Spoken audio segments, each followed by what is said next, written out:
ich empfangen worden bin, haben mich tief bewegt.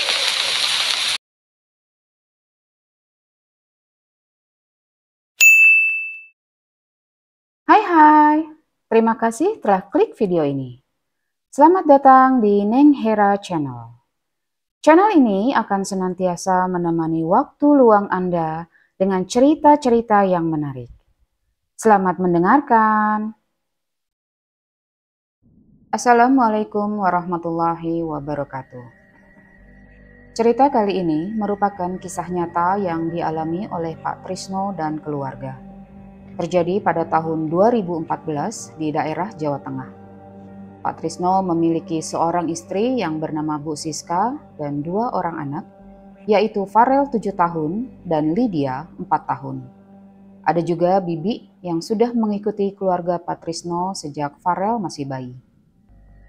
Sebelumnya Pak Trisno dan keluarga tinggal di daerah Jawa Timur.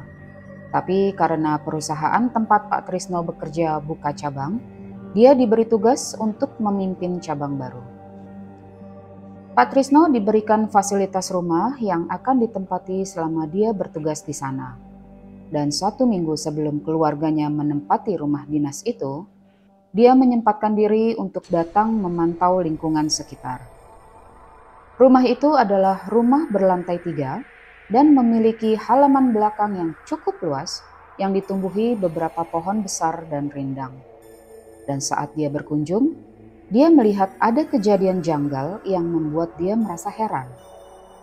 Saat itu adalah malam hari, walaupun belum terlalu larut malam.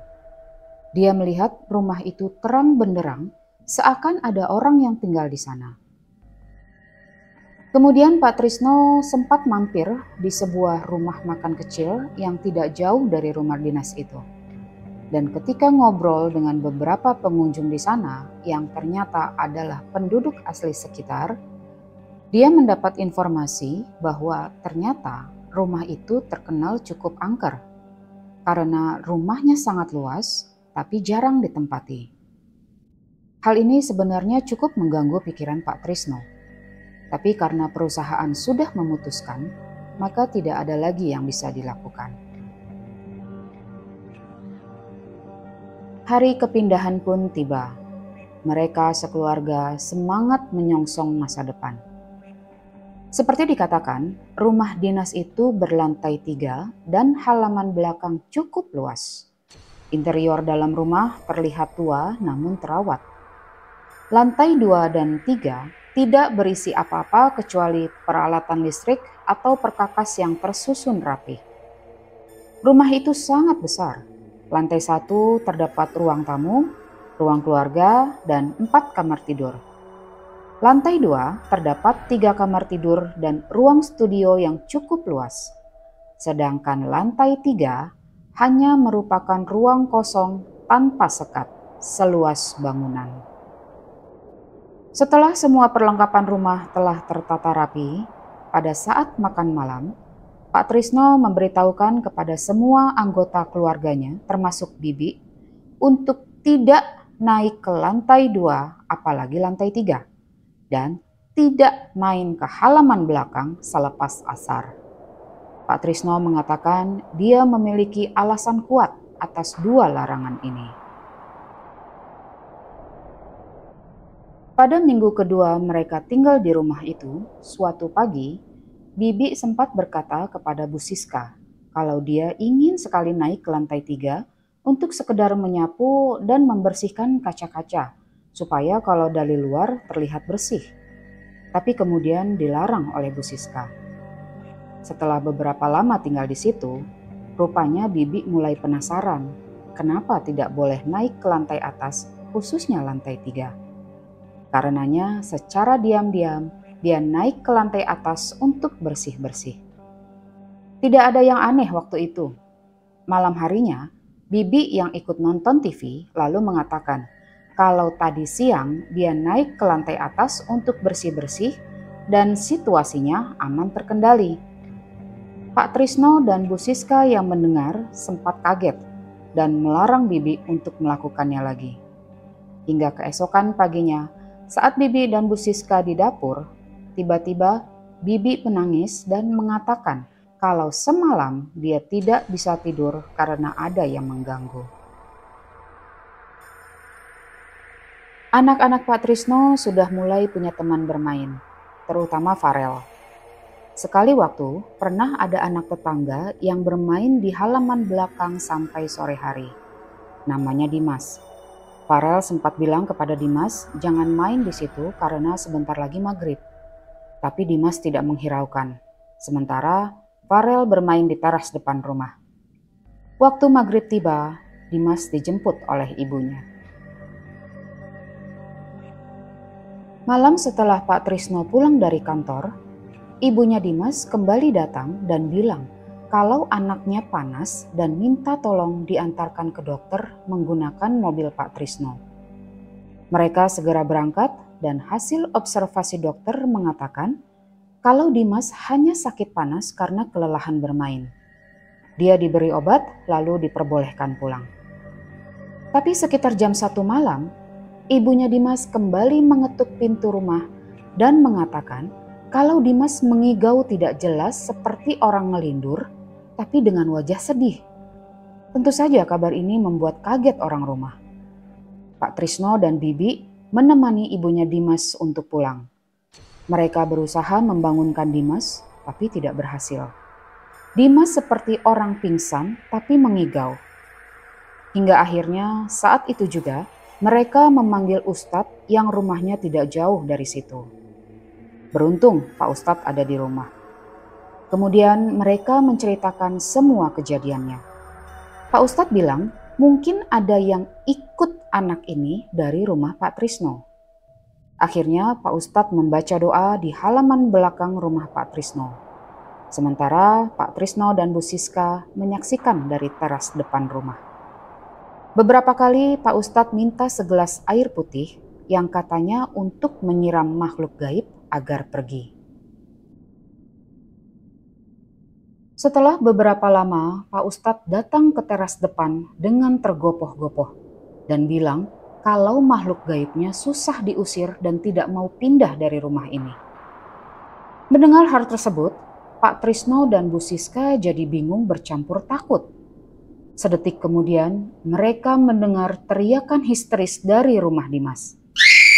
Mereka semua langsung bergegas pergi menghampiri rumah Dimas. Dan betapa terkejutnya mereka dengan pemandangan yang mereka lihat. Saat itu, terlihat Dimas sudah bangun. Dia duduk di atas kasur, tapi dengan bola mata yang semuanya berwarna putih. Dan sejurus kemudian, Dimas mengatakan bahwa dia tidak bisa melihat apa-apa. Semua orang di sana sempat terdiam beberapa saat. Dan karena Pak Ustadz merasa kekuatan gaibnya sangat kuat, Pak Ustadz menghubungi Pak Kiai yang merupakan guru dari Pak Ustadz. Keesokan harinya Pak Kiai datang. Pak Ustadz mewakili semua orang di sana menceritakan apa yang telah terjadi. Tak lama kemudian beliau mendatangi halaman belakang rumah Pak Trisno. Di sana terlihat beliau membaca doa dan seperti sedang berkomunikasi dengan makhluk gaib penunggu halaman belakang. Cukup lama kegiatan itu dilakukan. Setelah selesai, kemudian Pak Kiai menjelaskan apa yang sebenarnya terjadi. Kemarin sore saat Dimas main di sana, ternyata Dimas melakukan hal yang kurang berkenan bagi makhluk gaib penunggu halaman belakang. Anak itu buang air kecil di bawah pohon yang merupakan rumah buat mereka. Dan berdasarkan hasil negosiasi antara Pak Kiai dan makhluk gaib di sana, mata Dimas tidak akan bisa kembali normal. Usaha medis tetap dilakukan. Pak Trisno mengatakan bahwa dia sempat membawa Dimas ke beberapa dokter mata terkenal di daerahnya, tapi tidak membuahkan hasil yang diinginkan. Hari-hari berlalu. 2 bulan setelah kejadian Dimas, keluarga Pak Trisno kedatangan seorang tamu. Tamu itu adalah seorang pemuda yang mengaku kalau dia baru lulus dari satu pesantren terkenal di Jawa Timur. Dia diperintahkan oleh gurunya berkelana untuk membantu sesama dan menimba ilmu di kehidupan. Saat itu dia minta izin kepada Pak Trisno untuk diperbolehkan bermalam di rumahnya. Karena terlihat sopan dan santun, maka Pak Trisno mengizinkan. Anak muda itu bernama Kartolo. Kartolo dipersilahkan masuk dan diperkenalkan ke semua anggota keluarga. Saat itu, tiba-tiba, secara sopan, Kartolo mengatakan kalau nanti malam, apabila diperbolehkan, dia akan tidur di lantai 2 dan dia akan mengaji serta berdoa untuk keselamatan semua. Pak Trisno yang mendengar hal ini sempat terkejut dan merasa aneh. Tapi dia tetap mengizinkan Kartolo untuk melakukan apa yang dia katakan. Malam pun berlalu. Dan keesokan paginya, saat Pak Trisno akan berangkat ke kantor, Kartolo sempat mengatakan kalau nanti sepulang kerja, dia ingin bicara sesuatu hal penting kepada Pak Trisno. Lagi-lagi Pak Trisno merasa heran, tapi perasaan itu berusaha diabaikan. Hingga akhirnya pulang sehabis kerja, Kartolo datang menghampiri, lalu mengatakan kalau semalam saat dia mengaji, dia diserang oleh beberapa makhluk gaib yang tidak suka akan kehadirannya. Hingga dia tidak tahan dan akhirnya memutuskan untuk turun ke bawah dan tidur dekat dapur. Pak Trisno yang mendengar hal ini menjadi kaget campur bingung karena tidak tahu harus berbuat apa.